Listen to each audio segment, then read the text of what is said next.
Google Pixel 4, you know? Mm-hmm. Yeah. I've been using it.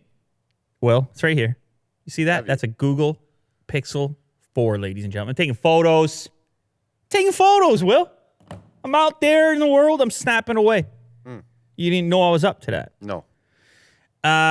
We have some new information. It has popped up now on DxO Mark. These are the guys. They're always ranking all these numbers. They're trying to turn photo performance into a number. Well, they got their number now for the Pixel 4. A lot of people, they were waiting for it. A lot of people, they were sitting there twiddling, as you would, waiting for the Pixel 4 camera review, which then comes along with the DxO Mark score. 112 is what it scored. It puts it in the top 10. It doesn't put it... There's a lot of phones ahead of it as far as the DxO Mark is concerned. Mate 30 Pro, Galaxy Note, latest one, P30 Pro, S10 Plus, OnePlus 7 Pro, Honor 20 Pro, and Galaxy S10. That's a lot of phones above the Pixel 4. It makes you kind of wonder, okay, what's going on over here? Now, it's important to note, probably the meme of the Pixel 4 has been the fact that there's no wide angle camera on there. And I'm a proponent of the wide angle camera. I've talked about it. Proponent. Yeah, proponent. Which is, you're an opponent. I'm the proponent. Okay. You're always trying to bring it down. I'm trying to take it up. Right. You see, when it comes to wide angle cameras. You're using a Pixel 3. Yeah. And you were sharing some fall photos the other day. They were crispy. You were having a day. You were out. Oh, yeah. It was so, great. What did you see out there when you were out there in the world, Will? Fall colors. Wow. Open field. Yeah, it was great. Doesn't get any better. Really nice autumn weather. People, they try to complicate it, Will. They don't just take it for what it is. They don't go out there. They don't smell. Yes. You get out there. You gotta. You get out there. You smell. You see? Things start to make sense.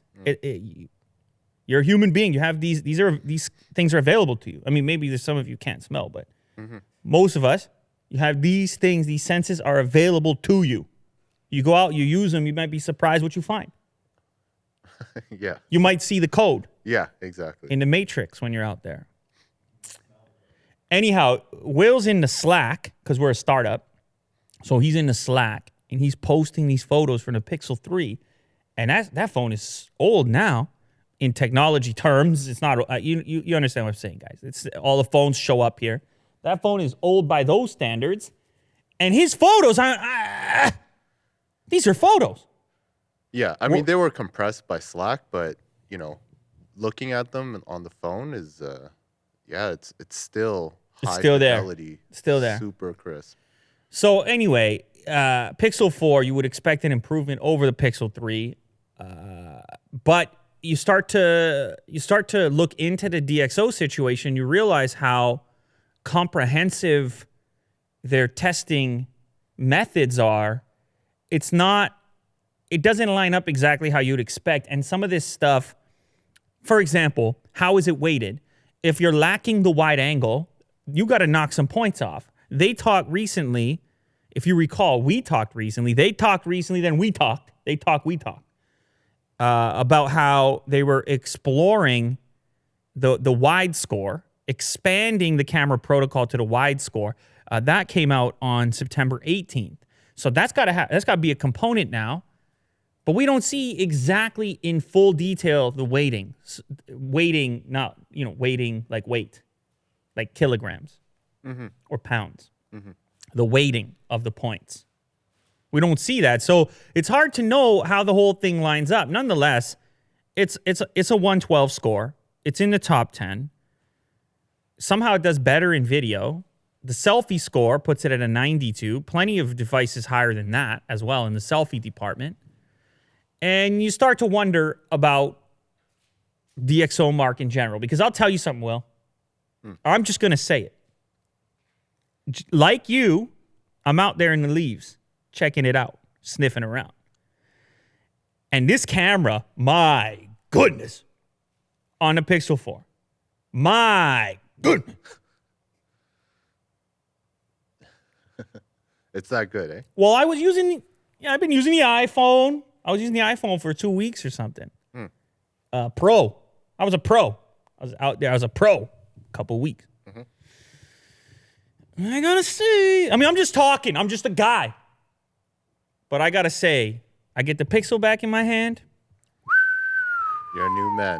I don't know. I don't know what it is. Google, they're tickling my eyeballs. I didn't sign up for that, but it's what's happening.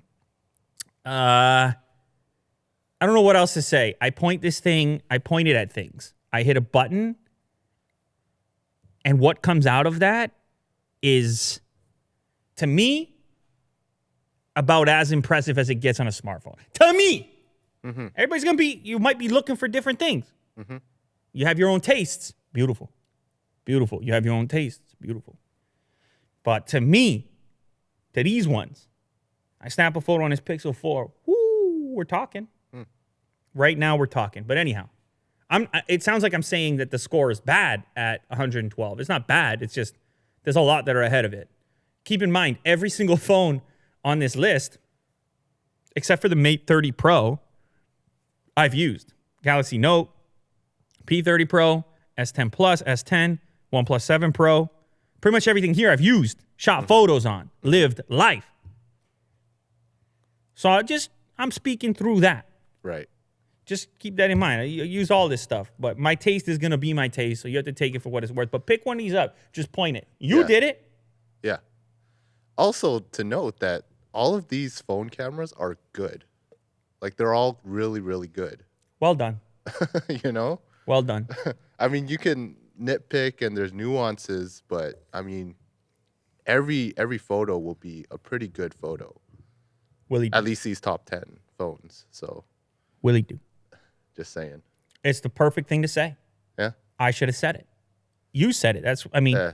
You said it, so I don't have to. Yeah. We are nitpicking at this point. We are sum it totally nitpicking. You snap photos with all those, you know. Yeah. They're smartphones. 2019. Couple of guys. Yeah. Snapping photos. Autumn. Leaves are changing. It's a beautiful thing. If you're in a climate where that happens, it's a perspective. Oh, yeah. Perspective. Change. Yeah. It's good. There it is. Fresh. Next up, we have some bad news for Samsung. Now, you wanted me to talk about this, Will. You were all over this when this happened. And people on Twitter as well, but you especially. You came running over to me. Remember, you shuffled all the way over. I shuffle now? Yeah. I thought I waddle. You shuffled, you waddled, you sprinted. You did a little bit of all of it. You wanted to pass me the baton. You came with this story. Samsung admits fingerprint access flaw on phones. Ooh, it's a hot one. She's a hot one. In the tech realm, people were tweeting me, it's a gate. Where's Lou Gate? Because it's a gate. Make some noise. Which is what people expect. You know, in this area, I got a little bit quieter in this area. What am I gonna do? I'm gonna go upstairs. The fingerprint. Right. The sky is falling. I'm not really doing that. I don't know. Well, I'm really taking I'm zooming out. I'm zooming bigger out. Picture. I feel appreciation lately. Yeah. You know? Right. It's a great feeling. If you in the daily life, if you can approach the situations with from a standpoint of appreciation, changes everything. Really. The tint. You change the tint on life. Life got a tint to it. Yeah. Depending where you're starting from. I was telling Kirk the other day, half the arguments you get into, you're just hungry. That's all it was. You just needed a nice little meal, and you'll be a different person. Yeah. So that's the tint I'm talking about. We're human beings. Yeah. You're saying a lot of people are hangry. I think so. Yeah. Yeah, or they're on some sort of low carb. They're on the keto. They're on the keto because it's hot. and they're just angry because they're like, why am I so angry? I don't know. I can't eat those things. It builds up on you. Well, it's a lot of rules to life in 2019. Right. People and rules, and you got to look a certain way and smell a certain way. Yeah. You just got to appreciate things. But when you come from the standpoint of appreciation, it changes your whole. So when you told me the story, like, should we make a video? And of course, there's a knee jerk, which is run upstairs, order 28 screen protectors, start tapping away like the little, what is that one? Will, it taps like this, and Homer Simpson had it tapping the bird that's drinking, and it just keeps... The drinking bird? Yeah, the drinking bird. So there's a temptation to do that because it's gonna get a lot of views, right? And people do need to know this information. It's valid. They should know it, and I could get the message out there quickly, but it's hard to do it in such a fashion that isn't the sky is falling. That isn't... It's hard to do it from that place of appreciation. See, the thing that was grinding me down was this idea. I was running into people in public, and they were apologizing for certain phones they had because they figured that I hated it or something. We talked about this previously. And I was like, hey, I'm a tech fan. I live in this stuff. I breathe this stuff. I'm committed. I'm connected. My whole progression and roadmap in life, where I ended up, how I start, the whole thing is intimately connected. And at no point did I transition to that position of feeling the way people were perceiving that I felt. And that was coloring the interpretation I wanted to broadcast. Mm-hmm. Technology is good. Well, that's difficult. Well, we can't go down that philosophical thing right now. To that degree. Maybe one day we'll get there, and this show continues. We might get there. But we're intimately connected. Mm-hmm. We're going to leave it at that. We're intimately connected. And so the problem is, if you hop on these, whether it's Bend Gate or this gate or the last gate or Beauty Gate, I mean, I'll name all the gates. I was in the gates. Yeah. I was Bill Gates. You can't see the resemblance. But at a certain point, you start to really, well, when you come from the place of appreciation for a lot of this stuff, particularly in Samsung's case, or in-display fingerprints, or whatever the advancement happens to be, you realize the number of people involved. It doesn't mean you can't be out here working on behalf of the customer. You can help people, but it's a ratio thing, and it's a decision thing, it's a choice thing. As far as when you decide to dip in there, we're obviously talking about it now. Mm-hmm. So I'm not trying to steer clear of it. It's just, how do you position it? That's one of the things I like about this show down here, is you can provide more context about how you're thinking about it. Mm. So hopefully you can change the interpretation so people can understand you better, and then therefore not take what you're saying and just skew it.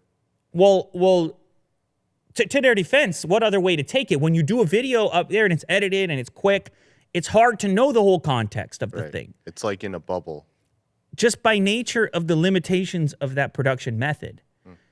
Over here, we're talking for longer. You can provide the context and therefore be more clear about what you're really trying to say or what you're really thinking.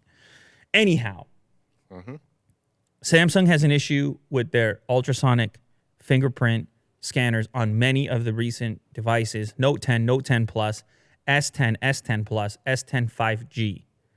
And they're advising that people go in there and delete all your previous fingerprint data and register new fingerprint data. This all comes following a recent story of a woman in the UK who purchased a cheapo screen protector from eBay, and it was one of those soft style screen protectors. A couple of dollars is what it cost. A gel screen protector is what they're calling it.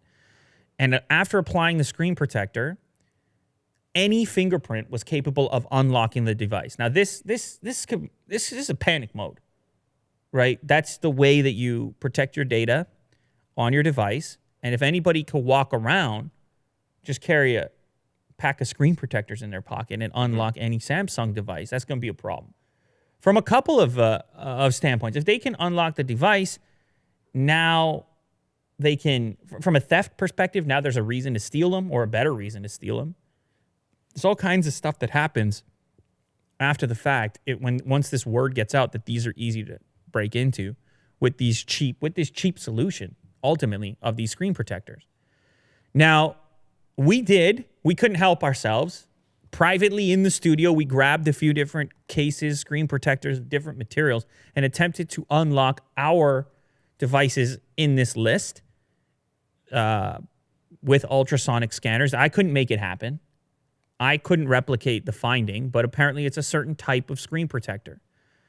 The official word from Samsung, please refrain from applying a silicone screen protector from your device until a software update, which is planned to be released beginning next week. Okay? This is bad. And it for me, it's a weird question I'm having. Because Samsung is saying, they're admitting it, which is good. Admit it, put the warning out. But the way ultrasonic works sends pulses to the three-dimensional ridges of your fingerprint and then gauges the return of those pulses in order to determine the depth of each ridge within your fingerprint. Mm-hmm. But that's your fingerprint. It's exclusively yours. Why would a $3 gel screen protector, how would it confuse the technology in such a fashion that the technology would believe the actual finger was there? Mm-hmm. It's because there's still another finger on the other side. Right. It's some sort of a bypass. Does it short the thing out completely? Obviously, this is above my level of understanding here. I couldn't replicate it in the findings. It doesn't really matter, I suppose. The fact is, it works. It can happen. They've confirmed it, and they're trying to fix it via software update. So it's out there. The other surprising part of this story is that it took this long to come out. You would assume people would be using these cheap screen protectors. This wide variety of devices affected, you would expect that this would have already occurred. But it's coming out now. So it goes to show you that some of this stuff can fly under the radar for a period of time. What's the takeaway? Are ultrasonic fingerprint scanners inferior? Is there some sort of technological drawback? Are they going to be able to completely fix it? Will we see it pop up again in the future? I'm not really certain. I know when we first started hearing about it, when it was being talked about by Samsung, they were saying this is an improvement over the optical-based in-display fingerprint scanners from a security standpoint. Mm-hmm. Obviously not the case.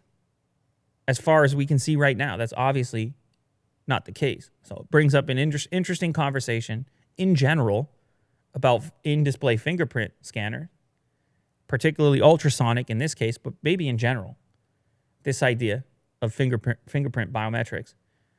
The Pixel not without its very own scandal with the face unlock and the eyes closed. And people started getting concerned about that. What about my spouse? My spouse is unlocking my phone now. I'm sleeping. I'm taking a nap. And the spouse is unlocking the phone because the eyes are closed. So there's no perfect method for this, obviously. Google themselves, they also said they're going to go in there and attempt to fix it. There's no way to spin it. It's not good news. Samsung can't be happy about it. The Samsung owners can't be happy about it. In the meantime, what are they doing? Putting in passcode, old school passcode. That takes time. Mm-hmm. That's not perfect either. So it's always this thing with security, Will, where it's like putting 10 locks on your house. It's going to take you a long time to come and go from your house. Yeah. Every time you put in this extra security fixture, there's the potential that the convenience level goes down to meet the new security criteria. So it's this mixed bag. Remember, I was playing around with the face unlock on the latest OnePlus device, and it was working from the portrait in my peripheral vision. It was unlocking me from here. It was like profile view. And it was so convenient. Mm-hmm. But immediately I say to myself, this is so convenient that I question the security level. Yeah, there are trade-offs. It's always a mix. So anyhow, I had to get it out there. I had to talk about it. You were right, Will. You got to let people know. So if you have one of these devices, Note 10, Note 10 Plus, S10, S10 Plus, and S10 5G, you should go immediately delete all your previous fingerprints. I'm sure Samsung's releasing something very soon. Yeah. Obviously, but in the meantime, just go back to the regular passcode, I would say. Presuming there's no update available at the time that you're watching this, just go back to the passcode for the meantime and go from there. Because the other thing we determined was that the face unlock on all these devices listed, which was strictly optical, we beat that one in the video that I'm talking about not making for this. Using another phone with your face on it. Yeah, we made the video upstairs. So anyhow, it's never a dull moment in smartphones and technology. It's a beautiful place to be. We're having fun. Lots of phones to choose from. That's the good thing. Netflix may crack down on password sharing, but in a consumer-friendly way. You share your Netflix password, Will? I do with my sister. You share. Yeah. You're a sharing guy. And it's great because we have like separate accounts within that account. Like profiles, I guess. Right. Yeah. So it works out. It's great. Yeah. There is a limit to how many can stream at the same time. Right. But there's actually no limit to how many devices can be logged in. And that's where some of the shareholders are wondering if Netflix should do something different, because they're sitting there thinking, we're leaving money on the table here. Because they believe, of course, as a shareholder would, that if you crack down all those people that are sharing these logins beyond, let's say, the family plan, the $17 plan includes a certain number of concurrent users. Do you know which plan you're on? Are you basic, Will? Yes. You're on a $9.99. Yeah. So you probably still get 2 users. But anyhow, so shareholders, they wonder, because it's obviously a common practice. You guys watching probably share your passwords with other people too. And it's not really the way that their different pricing platforms were intended. It's not the idea that you're going to give your password out to a dozen people and everyone chooses to watch their stuff at a different hour so you're not overlapping. Imagine that coordination on the instant messaging. Okay, it's my turn. Yeah. But you could get your costs down quite significantly. If you have a $15 plan, split it with 15 people, get down to $1. Yeah, it's great. You guys just got to work out your watching time. $1 a month. But if you're a binge watcher, you don't watch it all the time anyway. That might be just fine for you. So anyhow, during a recent interview, Netflix's third quarter earnings, Guggenheim Securities' Michael Morris asked Netflix CFO Spencer Neumann about the company's approach to password sharing. Specifically, Morris asked how important password sharing is for Netflix to address and how the company might go about doing so without alienating its subscribers. The answer: we continue to monitor it. We're looking at the situation, and we'll look for those consumer-friendly ways to push on the edges of that. Now, that doesn't sound like very much. It sounds like he didn't say anything. But that's how the corporate stuff works, Will. Right? Sometimes I got to let you know how the corporate stuff works. And sometimes you got to let me know, because you had a catchphrase on a recent episode of this. Uh-huh. Do you remember what it was? You had a catchphrase that the people in the comments picked up on it. And once we start going down the corporate road, you hit us with this word. It's a word. Oh, gosh. Now you put me on the spot? I don't remember. The word was business, Will. You like that. You like that more than I thought you would. You're trying to put the Business.com. You remember that moment? Yeah. Yeah, it was a big moment in the history of this show. People, they were out there watching. They were wondering. They're just sitting there watching, waiting for the next big moment in their lives, for an epiphany. And then there was a pause in the action, and you just dropped business on everyone. Yeah. So It's a very important moment in the history of the show. People will never forget it. So that's how it works over here. Him saying that is considered significant because he didn't say the opposite. He didn't come out and say, no big deal, customers can do whatever they want. He said, we're going to find consumer-friendly ways to push on the edges of that. In other words, we're going to try our best to eliminate it without losing customers. Slowly, without people noticing. So if you're one of these people that's sharing your password with a lot of people right now and somehow managing that experience, you might at some point in the near future get kicked out, or they may put some sort of restriction in place that doesn't allow for the number of devices to be logged in. I know the restriction exists right now for how many devices can stream at the same time, but there are other products out there like PlayStation and others where you can only have a couple of systems logged in and that's it. Right. And after that, you have to remove one of the pieces of hardware before you can add another one. The UFC app works like that as well. You actually have a certain number of devices that your login can even exist on. There's no timeline listed here. Netflix doesn't want to lose your business, but increasingly in the land of competitive streaming platforms, it's becoming apparent that it's a showdown. It's going to be heavy. You got Disney coming in, Apple coming in. People are questioning their Netflix subscriptions alongside all their other subscriptions. And the shareholders want more from Netflix. They're saying do more because we're worried too about all these new streaming platforms. And we're holding on to all these shares. So it's a pressure chamber. It's bubbling. Yeah. And the price is always going to increase. Pressure cooker. Instant Pot? Business. That's great. We got the new MacBook, and apparently production has begun of the biggest MacBook in a really long time, the 16-inch MacBook Pro. I've talked about it in the past. I used to be a fan in the old days of the 17-inch model. Very few people bought the 17-inch model MacBook Pro, but it was a thing. It did exist, and I had a couple versions of it, I think. We've been stuck with the 15-inch being the biggest MacBook Pro for a really long time at this point. And also, just in general, people have been wondering about an update for two reasons. The display bezels, slightly antiquated on the current generation MacBook Pro, and then also the keyboard issues, keyboard fiasco that we've also talked about in the past. So apparently, this 16-inch MacBook that has begun production, allegedly, aims to satisfy those two complaints.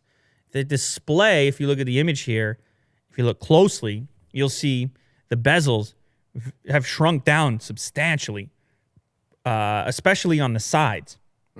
Razor thin now, so the screen to body ratio, a more modern look, similar to devices like the Huawei Mate book, if you recall. Very slim bezel on that. You're looking at almost all display. This render of the potential upcoming 16-inch MacBook Pro has a similar vibe to it. I believe there was a rumor at one point it could be OLED as well. Time will tell if that's the case or not. It's going to be getting some new processors, obviously, as well as a 96-watt USB-C power adapter, Coffee Lake H mobile processors, scissor switch mechanism. So they satisfy the other complaint regarding the keyboard. You're a butterfly guy. We talk about it all the time. Mr. Butterfly is how you like to be referred to. Mm-hmm. There's only one. It hasn't been so good for Apple, this butterfly situation. A lot of people upset. I've had 2 units fail, keyboards. It was ambitious. Could have been a Johnny Ive. Going to reinvent the thing. I love ambitious ideas, low profile, but it had issues. A lot of ambitious ideas have issues. The scissor switch mechanism, on the other hand, well established, industry-wide, exists on so many laptops and keyboards for that matter. Tried and tested. So potentially what you're looking at here in the 16-inch MacBook Pro is one you can confidently buy, not worrying about the keyboard failures of past, the recalls, and so forth, because now you have a scissor switch design, which is more traditional and tested, as I mentioned. Now, apparently, the target volume is 39,000 units per month for this computer, and it's going to cost more than $3,000 per unit. These are rumors at the moment, but that's a hefty price tag. That's a premium, particularly if that's a starting price or an average price. That's a big price for a MacBook Pro. But some people are going to want it. It's the biggest MacBook Pro. It's going to probably be the most advanced. You have all these video editors working off MacBooks now. We have so many. How many MacBook Pros in this studio? Three. Well, I still have mine. 4. Yeah. Right. So you guys are all using them. You can imagine people wanting to upgrade to the latest. The sources, by the way, a Taiwanese assembly partner, Quanta Computer, which that's apparently the partner responsible for the assembly of these upcoming laptops. That's why the leak suggests the production has already begun. So that seems like a legit source. The potential to be launched by the end of October or very early November. That's soon. Well, that's in like 2 days. That's just a throwback from the recent episode where I said Stadia was 2 days. You see, I'm just going back. I'm just drawing the through line for people. Yeah. Because this show, there's a through line. I don't know what it is yet. Something there. A thread. Oh, and also images appeared in Catalina, the latest Mac OS, of this upcoming MacBook. So it looks like they're getting really ready for it. By the way, Kirk upgraded to Catalina, busted his video output on all monitors. So maybe ease up on the Catalina install if you're a Mac user. Also, DJs are very upset. I saw a couple articles on the fact that it broke all of iTunes indexes. People who use Serato, all their track lists are dead. There's not going to be iTunes. Yeah, iTunes is dead. Yeah. They don't know what to do. It's a huge, huge issue. A lot of mega producers are going on Twitter warning people, do not upgrade. There's going to be a lot of MacBooks out there in the universe just sticking to old software so that they still work. I wonder if Apple considered that and they were okay with it. That's a curious one. Tesla. Remember the Roadster, Will? That's a cool looking thing, the Tesla Roadster. Yeah, it seems like a while ago now that Elon had the event, zoomed it out there. It's so cool looking, that car, the Tesla Roadster. It's going to be impossibly fast, obviously. It's back in the news right now because apparently it's evolving into something better than the prototype in every single way. That's a quote from... Who's that quote from? Franz von Holzhausen. If you had a name like that, you better work in cars. Yeah. You better work in automotive if your name is Franz von Holzhausen. You were born to create fast cars. If that's your name. Don't you agree, Will? It's a very solid name. I mean, just very industrious. I mean, you know. Sometimes you get a name like that and you just travel down a path in life and you don't even know why. Is that him right here? That's Franz. Von Holzhausen. No, I don't know if that's him or not, but great name nonetheless.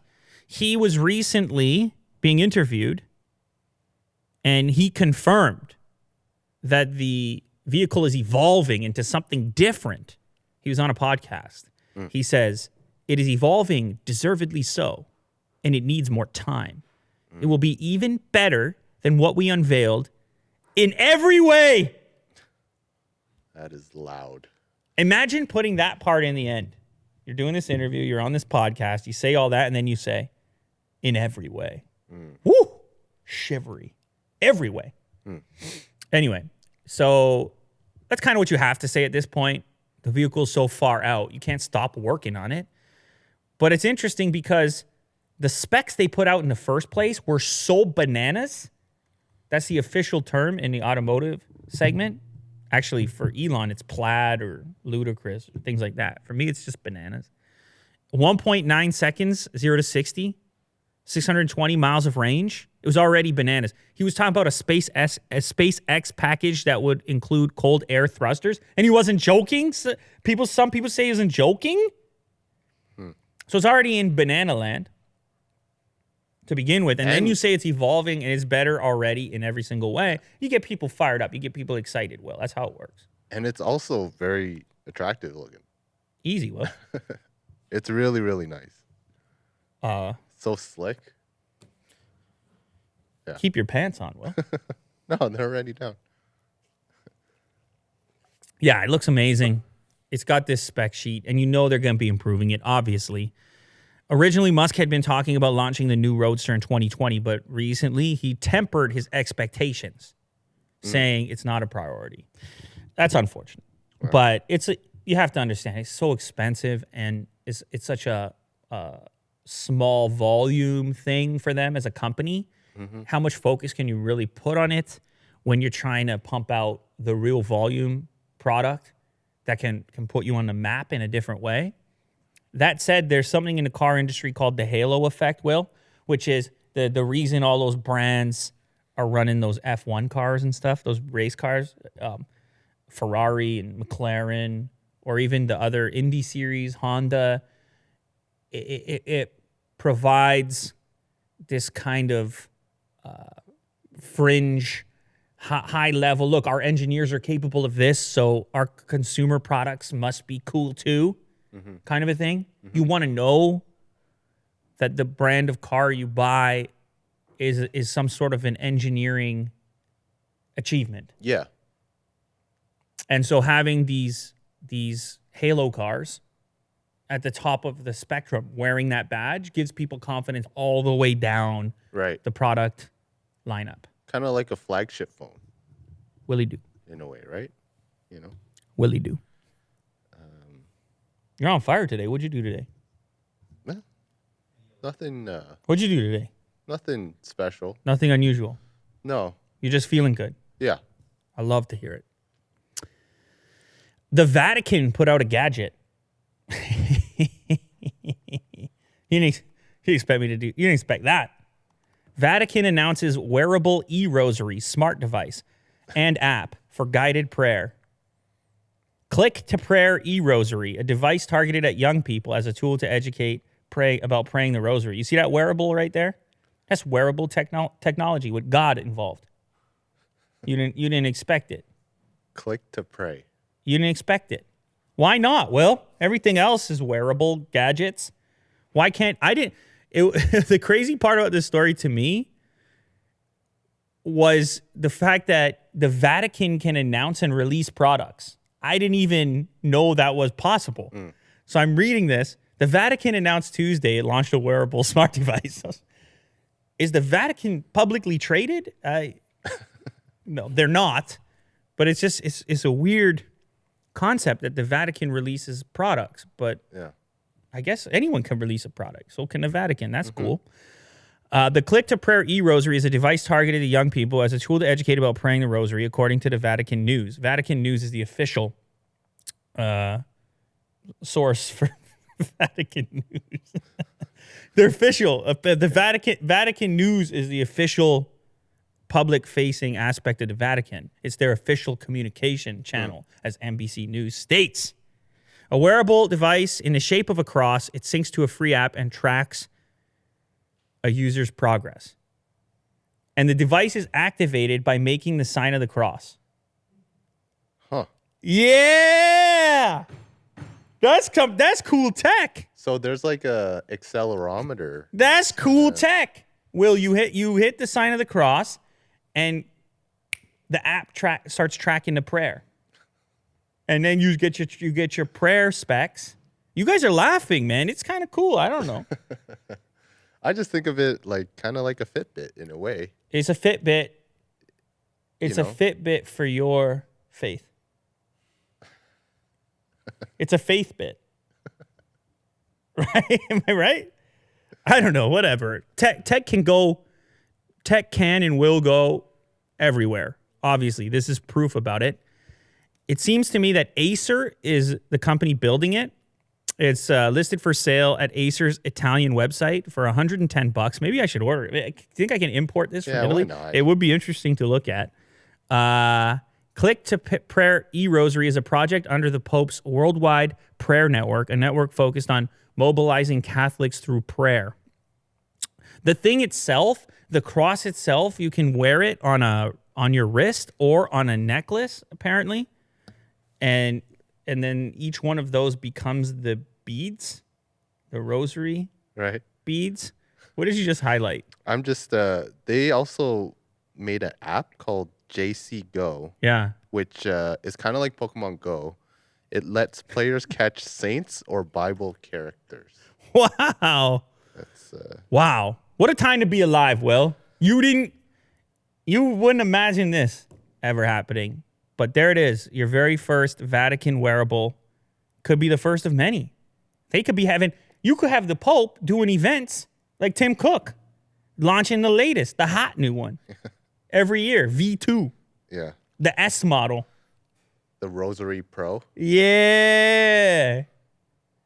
With the camera built into it. Okay, so that's interesting enough, but how about this one?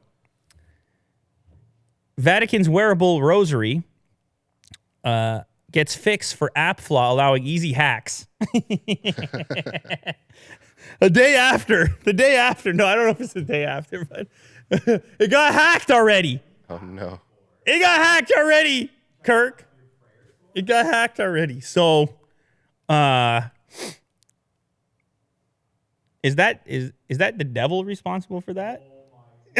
Is that You're gonna get smited. Is that how that works? I don't know. On one hand, you have both sides of the coin, right? Yeah. I bet you whoever hacked it, let's just check this out, okay? Let's just check this out. All right. The Vatican discovered Thursday, after a security research disclosed a severe vulnerability in the Click to Pray e-Rosary. Oh, man, I kind of feel bad. Because you get in the game, it's very exciting. You're modernizing, the youth, you're all excited, and then, of course, the hack. So it's just a security researcher. So I assume not too many people were hurt by it. But apparently the flaw was found in the app within 15 minutes. And the vulnerability would have let a hacker take over a person's account just by knowing the potential victim's registered email address. Okay, not good. So the Vatican's on the case. They're going to try to fix it up, I guess.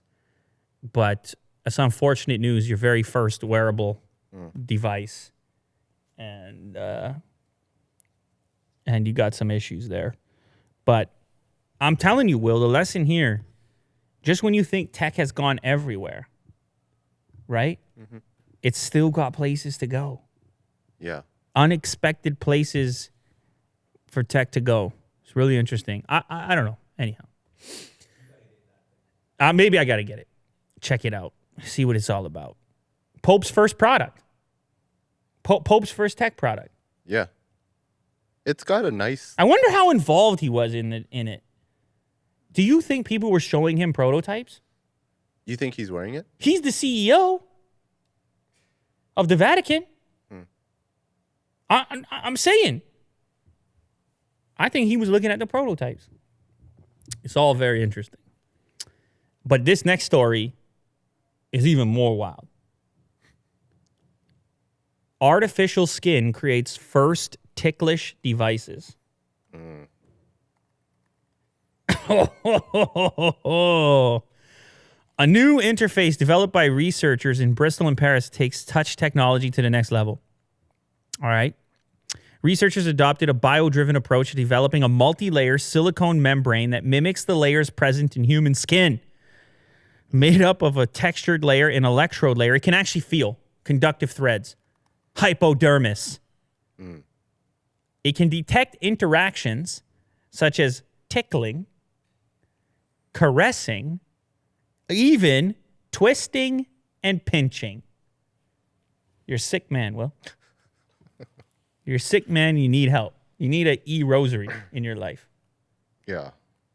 It's, I mean, this is, they Go got on, the, Will. they Go got on, the, Will. The skin tone really, really close. Yeah. It's not like a different color. It's pretty close. There's a video. Okay, you can watch the video. Super disturbing. You can hit play on that. Oh, yeah. Okay, you have the same video there. Okay, perfect. You are squeezing this skin stuff, caressing. She's caressing in the video, and it's interacting again as an input method for the smartphone, laptop, stroke, tickle. Look at that. And it's bouncy and it's firm like skin, and it just looks like skin. And it's got some dry spots as well. it needs to be moisturized. And they're claiming this is the future interaction method because of how dynamic the number of inputs are. So at first, let's say you have gestures when you had touch screens. Now it's beyond gestures because there's the amount of touch, pressure, and stroke and feel. They're saying it's going to give you so much more control. But what are you controlling? Why? Will, I think... Is this going to be neither, something... Like I think neither you or I want to say why, Will. Yeah. In a show like this. Oh, look at her. She's like really... But I will just say, if you're willing to go with me here for a second on a bit of a roller coaster here. I don't know. Just go with me for a second. Let's say it's completely a pure agenda. 100% pure agenda. Oh, why are they're pinching the girl's stuff now? And there's a face on the laptop. They were pinching the girl's girl's face, and then the face was, hey man, look, go with me on this roller coaster for 1 minute, Will. I had this device for audio production. It was called the Seaboard. And the Rolly Seaboard. And it took the idea of a traditional keyboard input, and it gave you these soft touch, velocity sensitive keys, essentially, which had way more expressiveness available to you because all of a sudden now you could do bends and you could manipulate the keys in such a fashion that just you wouldn't be capable of with a typical keyboard, MIDI keyboard or otherwise. And there's amazing demos you can watch online of how it's not binary kind of. It's more like analog. There's like different ways. Yeah, there's a lot of nuance to it. And therefore, it works better for controlling other electronic instruments that aren't keyboards. Things like strings and guitars where your expression would be different. Mm-hmm. And it's all very soft and weird when you first interact with it. But then it can also really open your mind up to potential of approaching instrumentation differently. So if you go with me on this roller coaster for a minute and you take your head away from where it was going, maybe once you unlock these different input methods, these more versatile or nuanced input methods, you can approach some different software that you can't even imagine right now. And maybe that's why they're showing this off as a potential so that software developers can go and think about implementations we can't even imagine right now. I'm just going a positive route here. Yes, but it's just skin. Like, why is it skin? I mean, the Rolly Seaboard is black. It's matte. Oh, you mean the color.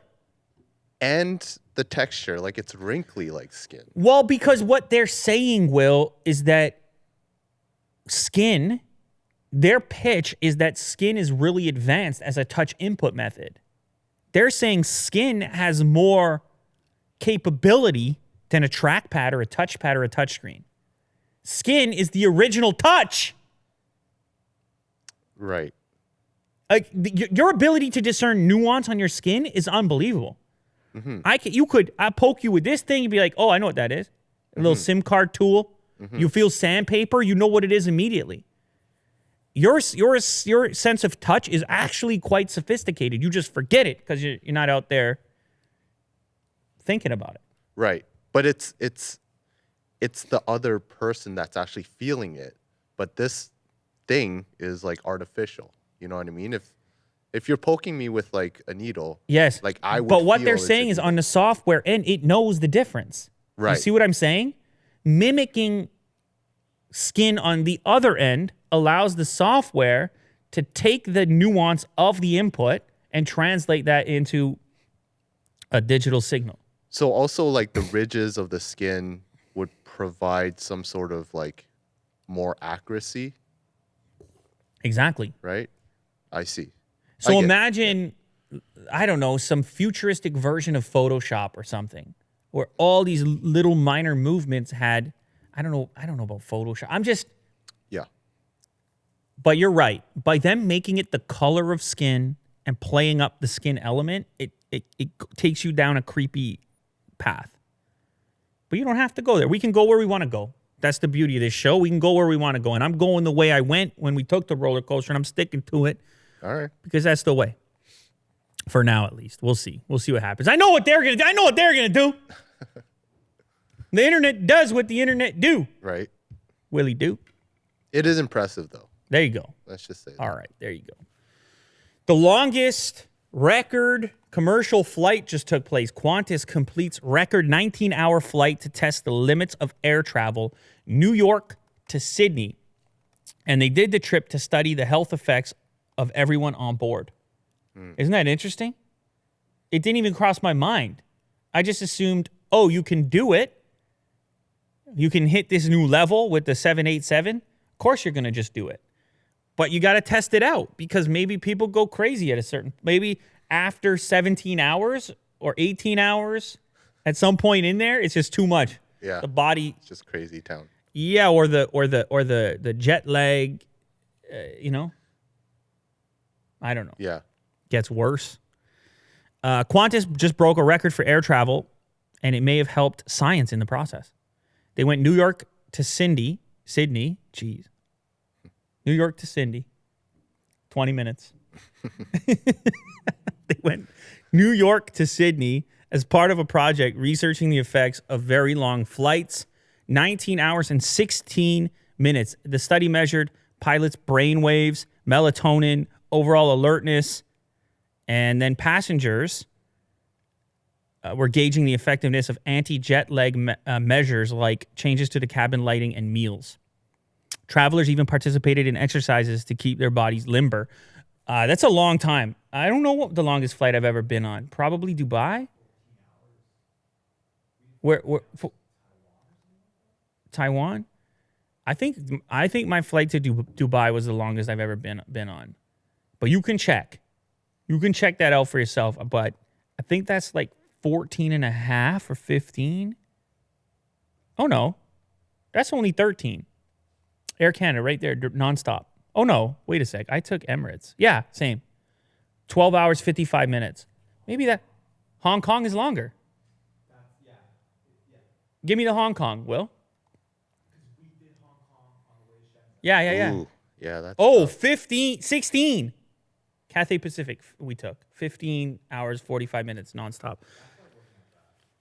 Okay, so we did close to 16, but from 16 to 19 is a jump, isn't it? Still. No? Kirk can do it. Kirk's stretching, he's living, he's stretching. Here's the catch though. In order to save fuel, they had to fly with only 49 passengers and crew. Because of a weight thing? On a 787. Because you can only fit so much, like your fuel consumption is relative to the weight of the overall thing. The 787 can hold 280 passengers, and as you know, Will, if you're flying that far, you want to pack that baby. Mm-hmm. Get your money back. You know why?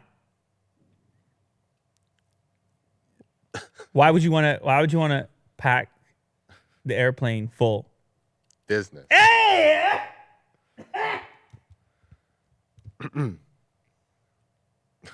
Wow. Are you all right there? Willie, dude, you brought something today. Yeah. I don't know. You woke up.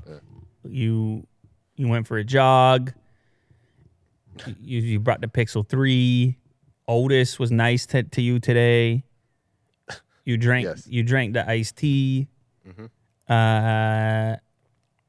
I'm doing all right. not too bad. You're a guy. You're a guy. I think it's the autumn weather. You're a guy living a life. Oh yeah. That's the best thing about you. Yeah. In 2019. So anyhow, they got to get it up to. They got to improve the passenger count to make it economically viable. Otherwise, these are going to be very expensive tickets. But maybe that's fine too. People pay the premium for the direct because typically you want to go to Sydney, you're going to be stopping, and some people might pay that premium to be on a semi-empty plane, heading there direct and saving a few hours in a stopover, a layover, or so forth. They're going to be testing more flights. 2 more flights coming. They're calling it Project Sunrise. London to Sydney, due in November. New York to Sydney, round 2, also in December. And a decision on the initiative is expected before the end of 2019. So they're going to look at the health effects on the pilots and the passengers. If everybody's cool and it all worked out, then they might start running these things as actual flights. But yeah, 19 hours, 16 minutes. That's going to be a rough one, as far as I'm concerned. Yeah. Kirk says no problem. Like economy would be pretty bad. Kirk says no problem. For me, maybe I'm antsy. Maybe I need to. Okay, well, would you rather do a 19 straight or do like what, a 10 and then a layover and then a 9? Yeah, well, that's what people are doing now. I would, yeah. Look. It's not perfect either way you slice it. You got to get really far on the planet. You got to basically go across the whole planet, halfway across the planet, that's Australia for you. So presumably if you're making that trip, you wouldn't want to be commuting. You wouldn't want to be doing it frequently anyhow. And from my understanding, Australia's pretty cool. So I guess you get the bonus at the end of it. You get there. What do? You go to Brisbane. You don't go to Brisbane. Kirk goes to, I don't know where you go. You land in Sydney. Maybe that's good enough. Yeah, you just chill in Maybe Sydney. that's good enough. But I thought you want to go to the beach as well. So you got to go up the coast. You got to go to the Gold Coast and all that stuff. I thought that's what you want to do. I don't know what you want to do with your life. Maybe you want to go. Maybe you want to land in Sydney, go straight to a coffee shop, and hang out for a week. I don't know what you want to do. That's what I would do. That's all you do. Well, that's rude. Kirk says he's going to go to New Zealand instead. I feel like you still got to fly to Australia first, probably, or stop somewhere else. Anyhow, there you have it. It's a show. It's a wrap. Willie Doo was on fire today. I appreciate it. I appreciate it in general. I'm bringing the appreciation. I'm putting it forward. This wouldn't have been a show without you. Thank you. I appreciate everyone here and all the fans, the audience. It's about time.